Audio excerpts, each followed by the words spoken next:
హత్యల సూత్రధారి అరెస్ట్. తెలంగాణలో నామినేషన్ల పండుగ. ఆగని పంచాయతీ లొల్లి. తూర్పుగోదావరిలో రక్త చరిత్ర. సర్కస్ ఉయ్యాలెక్కిన మంత్రి. ఒకే కుటుంబంలో నలుగురు ఊరి. కస్టమర్ల కోసం కొట్లాట. షూ మింగేసిన ముసలి. ఇలా బ్రేక్ లేకుండా 90 వార్తలు అందించే నాన్ స్టాప్ 90కి స్వాగతం. వామన్రావు హత్య కేసులో బిట్టు శ్రీనును అరెస్ట్ చేశారు పోలీసులు. 4 రోజుల క్రితమే బిట్టు శ్రీనును అదుపులోకి తీసుకున్న పోలీసులు పూర్తి స్థాయిలో విచారణ జరిపారు. హత్యలో అతని పాత్ర నిర్ధారణ కావడంతో అరెస్ట్ చేశారు. మహబూబ్ నగర్, హైదరాబాద్ రంగారెడ్డి ఎమ్మెల్సీ అభ్యర్థి స్థానానికి మాజీ ప్రధాని పివి నరసింహారావు కూతురు వాణిదేవి టీఆర్ఎస్ నుంచి నామినేషన్ వేశారు. అంతకుముందు వాణిదేవికి సీఎం కేసీఆర్ బీఫార్మ్ అందజేశారు. అనంతరం ఎన్నికల్లో అనుసరించాల్సిన వ్యూహంపై 3 జిల్లాల నేతలతో చర్చించారు సీఎం కేసీఆర్. బ్రాహ్మణ సమాజం ఓట్లు చీల్చేందుకు టీఆర్ఎస్ ప్రయత్నం చేస్తుందన్నారు మాజీ ప్రధాని పివి నరసింహారావు మనవడు బీజేపీ నేత సుభాష్. ఇందులో భాగంగానే టీఆర్ఎస్ పార్టీ నుంచి తమ చిన్నమ్మకు ఎమ్మెల్సీ టికెట్ ఇచ్చారని దుయ్యబట్టారు. ఓడిపోయే సీటులో మహామనిషి పేరు వాడుకుంటున్నారని ఆవేదన వ్యక్తం చేశారు. హైదరాబాద్, రంగారెడ్డి, మహబూబ్ నగర్ పట్టభద్రుల నియోజకవర్గానికి బీజేపీ తరఫున రామచంద్రరావు పోటీ చేస్తున్నారు. ఇవాళ ఆయన తన నామినేషన్ సమర్పించారు. నామినేషన్ వేయడానికి ముందు ఆయన బీజేపీ ప్రధాన కార్యాలయంలో ప్రత్యేక పూజలు నిర్వహించారు. ఎమ్మెల్సీ స్వతంత్ర అభ్యర్థిగా హైకోర్టు న్యాయవాది దినేష్ చక్రవర్తి నామినేషన్ వేశారు. పెరుగుతున్న పెట్రోల్ ధరలకు నిరసనగా సైకిల్పై వెళ్లి నామినేషన్ వేశారు. న్యాయవాద దంపతుల హత్యని సందర్భంగా ఆయన తీవ్రంగా ఖండించారు. హైదరాబాద్, రంగారెడ్డి, మహబూబ్ నగర్ పట్టభద్రుల ఎమ్మెల్సీ స్థానానికి ఇండిపెండెంట్ అభ్యర్థిగా సామ్ల వేణు నామినేషన్ వేశారు. విద్యా వ్యవస్థలో ఉన్న లోపాలను పరిష్కరించే దిశగా పనిచేస్తానన్న ఆయన పట్టభద్రులందరూ తనను గెలిపించాలంటూ విజ్ఞప్తి చేశారు. ఖమ్మం, నల్గొండ, వరంగల్ ఎమ్మెల్సీ ఎన్నికల్లో బీజేపీ అభ్యర్థిని గెలిపించాలని బీజేపీ రాష్ట్ర అధ్యక్షుడు బండి సంజయ్ అన్నారు. బీజేపీ అభ్యర్థిని గెలిపిస్తే పీఆర్సీ, నిరుద్యోగ భృతి నోటిఫికేషన్లు వస్తాయని అన్నారు. జీహెచ్ఎంసీ మేయర్గా గద్వాల్ విజయలక్ష్మి బాధ్యతలు స్వీకరించారు. ఛార్జ్ తీసుకునేందుకు జీహెచ్ఎంసీ ప్రధాన కార్యాలయానికి చేరుకున్న విజయలక్ష్మికి అధికారులు, ప్రజాప్రతినిధులు స్వాగతం పలికారు. వేద పండితులు ఆశీర్వచనాలు అందజేశారు. పూజా కార్యక్రమాలు నిర్వహించి బాధ్యతలు తీసుకున్నారు. హైదరాబాద్ బేగంపేటలోని హోటల్ ఐటీసీ కాకతీయలో బయో ఏషియా సదస్సు మంత్రి కేటీఆర్ ప్రారంభించారు. కరోనా కారణంగా ఈ ఏడాది సదస్సును వర్చువల్ గా నిర్వహిస్తున్నారు. రేపటి వరకు జరిగే ఈ సదస్సును రాష్ట్రంలో పెట్టుబడుల ఆకర్షణకు వేదికగా మలుచుకోవాలని ప్రభుత్వం భావిస్తోంది. స్వదేశీ కరోనా టీకా కోవాక్సిన్ అభివృద్ధి చేసిన భారత్ బయోటెక్ సంస్థ సీఎండీ, జేఎండీలకు ప్రతిభా పురస్కారాలు వరించాయి. డాక్టర్ కృష్ణ ఎల్లా, సుచిత్ర ఎల్లకు మంత్రి కేటీఆర్ పురస్కారాలు అందించారు. ప్రతిష్టాత్మక బయో ఏషియా అంతర్జాతీయ సదస్సులో ఈ అవార్డులను అందజేశారు కేటీఆర్. ఖాళీగా ఉన్న పోస్టులను భర్తీ చేయడంలో టీఎస్పీఎస్సీ జాప్యం చేస్తుందని మండిపడ్డారు జాతీయ బీసీ సంఘం అధ్యక్షులు ఆర్ కృష్ణయ్య.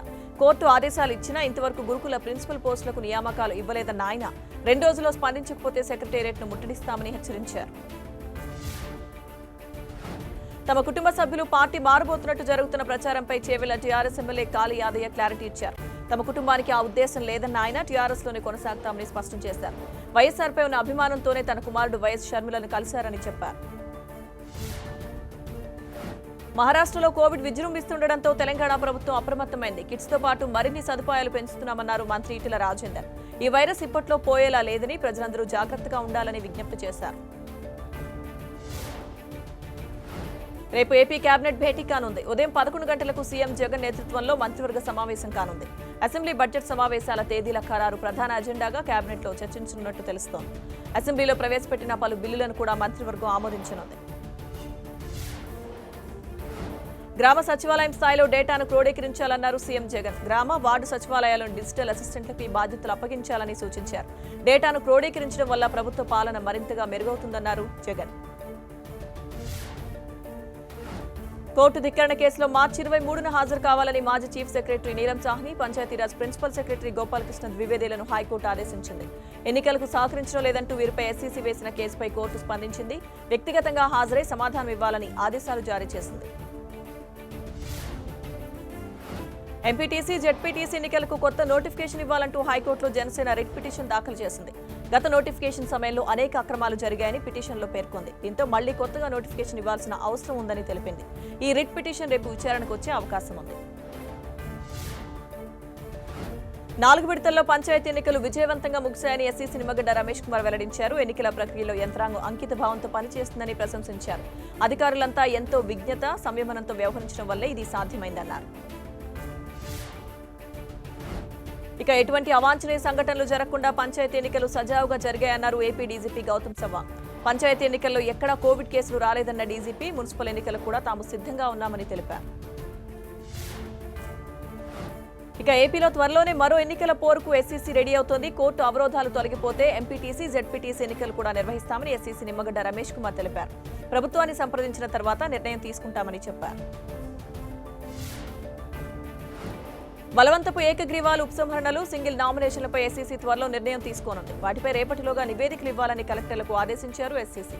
కలెక్టర్ల నివేదిక ఆధారంగా 1-2 రోజుల్లో నామినేషన్ల స్వీకరణపై తుది నిర్ణయం తీసుకోనున్నారు. గ్రామ పంచాయతీ ఎన్నికల్లో జరిగిన తీరుపై టీడీపీ అధినేత చంద్రబాబు ఆగ్రహం వ్యక్తం చేశారు. వైసీపీ అడుగడుగునా అధికార దుర్వినియోగానికి పాల్పడిందని ఆరోపించారు. ప్రజలను ప్రలోభాలకు గురి చేశారని, అక్రమాలు, అరాచకాలకు పాల్పడ్డారని మండిపడ్డారు చంద్రబాబు. మరోవైపు స్వామీజీపై మండిపడ్డారు చంద్రబాబు. క్షుద్ర పూజలు చేసి తమను చంపేస్తానంటున్నారని ఆగ్రహం వ్యక్తం చేశారు. ఆ స్వామి వల్ల రాష్ట్రానికి చెడ్డ పేరు వస్తుందన్నారు. వేరే మతస్థులను వెనకేసుకొచ్చేవారు స్వాములా అని ప్రశ్నించారు. టీడీపీ అధ్యక్షుడు చంద్రబాబుపై ఫైర్ అయ్యారు మంత్రి పెద్దిరెడ్డి రామచంద్రారెడ్డి. కుప్పంలో వైసీపీ నాయకులు దౌర్జన్యాలకు పాల్పడితే టీడీపీ ఎలా ఓడిపోయిందని ప్రశ్నించారు. ఓటమిని తట్టుకోలేకే వేరే వారిపై మోపేందుకు చంద్రబాబు ప్రయత్నం చేస్తున్నారని మండిపడ్డారు. మరోవైపు టీడీపీకి 42% ఓట్లు వచ్చినట్లు చంద్రబాబు పిచ్చి పిచ్చిగా మాట్లాడుతున్నారని ఆగ్రహం వ్యక్తం చేశారు మంత్రి కొడాలి నాని.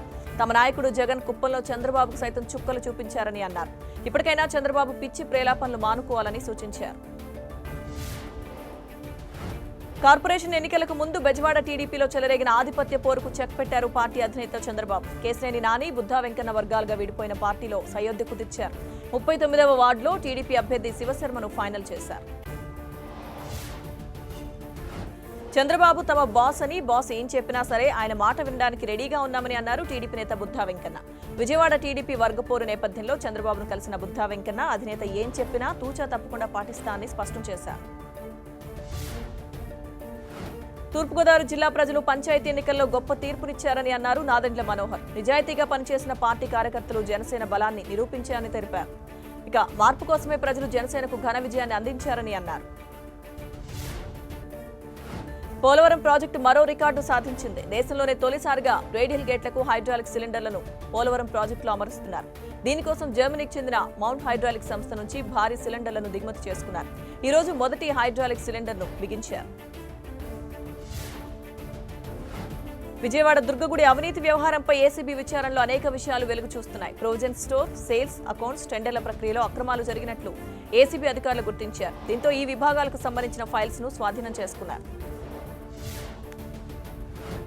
భీమా కోరేగావ్ కేసులో అరెస్టైన విరసం నేత వరవరరావుకు ఎట్టకేలకు బెయిల్ లభించింది. బాంబే హైకోర్టు షరతులతో కూడిన బెయిల్ ను మంజూరు చేసింది.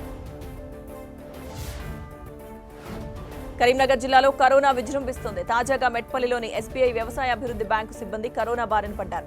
ఒకేసారి 4 సిబ్బందికి కరోనా సోకింది. దీంతో బ్యాంకు అధికారులు అప్రమత్తమయ్యారు. బ్యాంకు లావాదేవీలు నిలిపివేశారు. మహబూబాబాద్ జిల్లాలో దెయ్యం భయం మొదలైంది. జంగిల్కొండ గ్రామంలో దెయ్యం ఉందంటూ వాట్సాప్ గ్రూపులో వీడియో వైరల్ అవుతోంది. దీంతో జనం చీకటి పడకముందే ఇళ్లకు చేరుకుంటున్నారు. ఊళ్ళోని వీధులన్నీ నిర్మానుష్యంగా మారుతున్నాయి.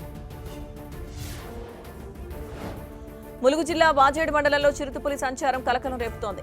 కొంగల జలపాతం సమీపంలో చిరుత చెట్టెక్కింది. దీని స్థానికులు వీడియో తీశారు. చిరుత సంచారంతో కొంగల గ్రామస్తులు ఆందోళన చెందుతున్నారు.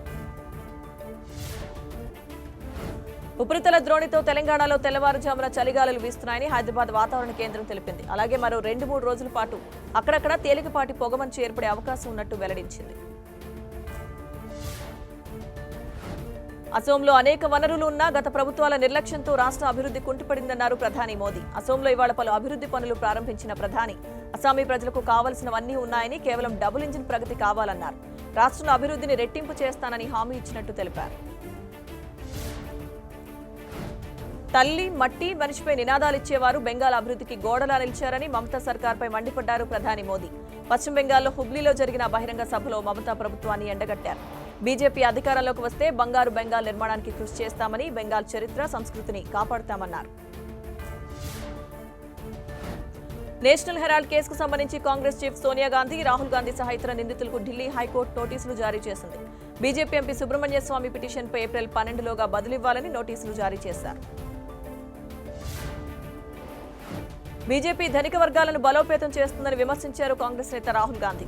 వయనాడులో పర్యటించిన ఆయన తమ పార్టీ పేదల అభ్యున్నతి కోసం కృషి చేస్తుందని చెప్పుకొచ్చారు. అంతకుముందు వ్యవసాయ చట్టాలకు వ్యతిరేకంగా ఆయన ట్రాక్టర్ ర్యాలీ నిర్వహించారు. బీహార్ ప్రతిపక్ష నేత తేజస్వి యాదవ్ విధానసభకు ట్రాక్టర్పై వెళ్లారు. స్వయంగా తానే ట్రాక్టర్ నడుపుకుంటూ సభా ప్రాంగణానికి చేరుకున్నారు. కేంద్రం రైతుల పట్ల వ్యవహరిస్తున్న తీరుకు నిరసనగా ఆయన ఈ పని చేసినట్లు తెలిపారు. వెంటనే ప్రభుత్వం రైతులతో చర్చలు జరపాలన్నారు. పశ్చిమ బెంగాల్లో బొగ్గు కుంభకోణం మమతా బెనర్జీ కుటుంబానికి చుట్టుకుంటోంది. ఆమె మేనలుడు అభిషేక్ బెనర్జీ, ఆయన భార్య రుజురా నరూలా, మరదలు మమతకు సీబీఐ నోటీసులు జారీ చేసింది. రుజురా నరూలాను రేపు ఉదయం 11 గంటలకు హాజరు కావాలని సీబీఐ ఆదేశించింది. అయోధ్యలో నిర్మించనున్న శ్రీరామ జన్మభూమి ఆలయ నిర్మాణానికి యూపీ ప్రభుత్వం ఏకంగా 400 కోట్ల రూపాయల బడ్జెట్ను కేటాయించింది. ఇందులో 300 కోట్ల రూపాయల ఆలయ నిర్మాణం కోసం కేటాయించగా మరో 100 కోట్ల రూపాయలను అయోధ్య సుందరీకరణ కోసం కేటాయించింది. మాజీ ఆర్థిక మంత్రి చిదంబరం కుమారుడు కార్తీ చిదంబరం విదేశాలకు వెళ్లడానికి అనుమతి ఇచ్చింది సుప్రీంకోర్టు. వ్యక్తిగత పూచీకత్తు కింద 2 కోట్లు జమ చేయాలని ఆదేశించింది. కాంగ్రెస్ నేత దిగ్విజయ్ సింగ్ పై ప్రజాప్రతినిధుల కోర్టు నాన్ బెయిలబుల్ వారెంట్ జారీ చేసింది. ఎంఐఎం నాయకుడు హుస్సేన్ అన్వర్ దాఖలు చేసిన పరువు నష్టం కేసు విచారణ సందర్భంగా కోర్టు ఈ ఆదేశాలు ఇచ్చింది. తదుపరి విచారణను మార్చి 8కి వాయిదా వేసింది. దాద్రా నాగర్ హవేలీ ఎంపీ మోహన్ దేల్కర్ ఆత్మహత్యకు పాల్పడ్డారు. దక్షిణ ముంబైలోని ఓ హోటల్లో ఆయన ఉరివేసుకుని ఆత్మహత్య చేసుకున్నారు. హోటల్కి చేరుకున్న పోలీస్ సిబ్బంది ఎంపీ మృతదేహాన్ని పోస్టుమార్టం నిమిత్తం హాస్పిటల్కు తరలించారు. సూసైడ్ నోటు స్వాధీనం చేసుకున్న పోలీసులు దర్యాప్తు చేపట్టారు. భారత్లో కరోనా మళ్లీ విజృంభిస్తుండటంతో కేంద్రం అప్రమత్తమైంది. 50 ఏళ్ల పైబడిన వారికి కరోనా టీకాలు వేసేందుకు ఏర్పాట్లు చేస్తోంది. వివిధ రాష్ట్రాల ముఖ్య కార్యదర్శులకు ఈ మేరకు కేంద్రం లేఖ రాసింది. మార్చి మొదటి వారంలో 50 ఏళ్లు పైబడిన వారికి, అనారోగ్యాలతో బాధపడుతున్న వారికి టీకాలు వేయనున్నట్టు తెలిపింది. పూణేలో ఒక్కరోజులో 1176 కొత్త కరోనా కేసులు వెలుగు చూడగా 6 కరోనాతో మరణించారు. దీంతో ఇవాళ్టి నుంచి పూణేలో మత రాజకీయపరమైన సమావేశాలను నిషేధించింది. ఇప్పటికే పూణే నగరంలో నైట్ కర్ఫ్యూను విధించారు. మాస్కులు ధరించడంతో పాటు సామాజిక దూరం పాటించాలని వైద్యాధికారులు సూచిస్తున్నారు. పరిస్థితులు మళ్లీ తీవ్రంగా మారుతుండటంతో మహారాష్ట్ర సీఎం ఉద్దవ్ ఠాక్రే ఆ రాష్ట్ర ప్రజలకు హెచ్చరికలు చేశారు. మాస్కులు ధరించడం, సామాజిక దూరం పాటించడం విషయంలో నిర్లక్ష్యంగా వ్యవహరించవద్దని, కేసుల సంఖ్య ఇలాగే పెరిగితే మరోసారి రాష్ట్ర వ్యాప్తంగా లాక్డౌన్ విధించాల్సి వస్తుందని స్పష్టం చేశారు. చట్టాలకు వ్యతిరేకంగా ఆందోళనను మరింత ఉధృతం చేయాలని రైతు సంఘాల ఉమ్మడి వేదిక సంయుక్త కిసాన్ మోర్చా నిర్ణయించింది. రేపటి నుంచి 27 వరకు చేపట్టనున్న పోరాట కార్యాచరణ ప్రకటించింది. రేపు పగాడి సంభాల్ దివస్, 24న దామన్ విరోధి దివస్, 26న యువ కిసాన్ దివస్, 27న మజ్దూర్ కిసాన్ ఏక్తా దివస్ నిర్వహిస్తామని పేర్కొంది. టూల్ కిట్ కేసులో ఆరోపణలు ఎదుర్కొంటున్న పర్యావరణ కార్యకర్త దిశరావిని ఒకరోజు పోలీస్ కస్టడీకి ఢిల్లీ కోర్టు అప్పగించింది. ట్రాక్టర్ ర్యాలీ హింసకు దారితీయడం వెనుక పెద్ద కుట్ర ఉందని ఆరోపిస్తున్న ఢిల్లీ పోలీసులు దిశరావిని మరోసారి ప్రశ్నిస్తామని, ఆమెను జ్యుడిషియల్ కస్టడీలో ఉంచాలని కోర్టును కోరారు. ఇక ఈ మేరకు ఒకరోజు కస్టడీకి అప్పగించింది. అనుమానం ఎంత బలమైనదైనప్పటికీ దాని సాక్ష్య స్థానంలో అనుమతించలేమని సుప్రీంకోర్టు స్పష్టం చేసింది. సహేతుకమైన కారణంతో దోషిగా నిరూపించలేకపోతే నిందితుడిని నిర్దోషిగానే భావించాల్సి ఉంటుందని వ్యాఖ్యానించింది. సెల్ ఫోన్ సిగ్నల్ కోసం మధ్యప్రదేశ్ చెందిన ఓ మంత్రి 50 అడుగుల ఎత్తులో ఉన్న సర్కస్ ఊయలను ఎక్కాల్సి వచ్చింది. ఓ గ్రామంలో సమస్యలు ఉన్నాయని అక్కడికి వెళ్లారు మంత్రి బ్రజేంద్ర సింగ్ యాదవ్. అయితే ఆ సమస్యలు పరిష్కరించేందుకు అధికారులతో మాట్లాడాల్సి వచ్చింది. సెల్ ఫోన్ సిగ్నల్ లేకపోవడంతో గ్రామంలో ఏర్పాటు చేసిన సర్కస్ ఊయలను ఎక్కాల్సి వచ్చింది. పెరుగుతున్న ఇంధన రేట్లపై కేంద్ర పెట్రోలియం శాఖ మంత్రి ధర్మేంద్ర ప్రధాన్ స్పందించారు. అంతర్జాతీయ మార్కెట్ ఇంధన ఉత్పత్తిని తగ్గించడం, వాటిని తయారు చేస్తున్న దేశాలు లాభాలు పెంచుకోవడానికి ఉత్పత్తిని కుదించడం వంటి నిర్ణయాల వల్లే ధరలు పెరుగుతున్నాయని చెప్పుకొచ్చారు. పెట్రోల్, డీజిల్ ధరలు పెరుగుతుండటంతో రాజస్థాన్, అసోం, మేఘాలయ, పశ్చిమ బెంగాల్ రాష్ట్రాలు ప్రజలకు కాస్త ఊరట కల్పించాయి. రాజస్థాన్ 38%గా ఉన్న వ్యాట్ను 36%కి తగ్గించింది. అసోం ₹5 ట్యాక్స్ తగ్గించింది. మేఘాలయలో లీటర్పై ₹7 వరకు తగ్గాయి. ఇక పశ్చిమ బెంగాల్ వ్యాట్ను రూపాయి మేర తగ్గించింది.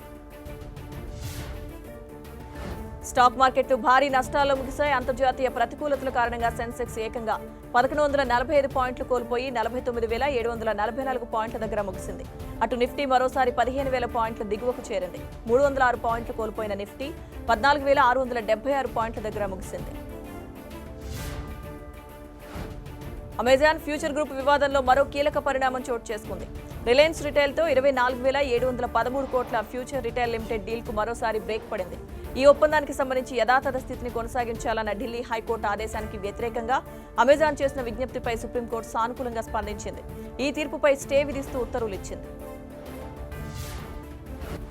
అండమాన్ తీరంలో విషాదం చోటు చేసుకుంది. 90 మంది రోహింగ్యా శరణార్థులతో ఇండియన్ ఓషన్లో పయనిస్తున్న ఓ బోటు గల్లంతైంది. అండమాన్ తీరంలోని భారత జలాల్లోకి ఆ బోటు వెళ్లినట్లు అధికారులు అనుమానిస్తున్నారు. గల్లంతైన బోటు కోసం గాలింపు చర్యలు చేపట్టారు.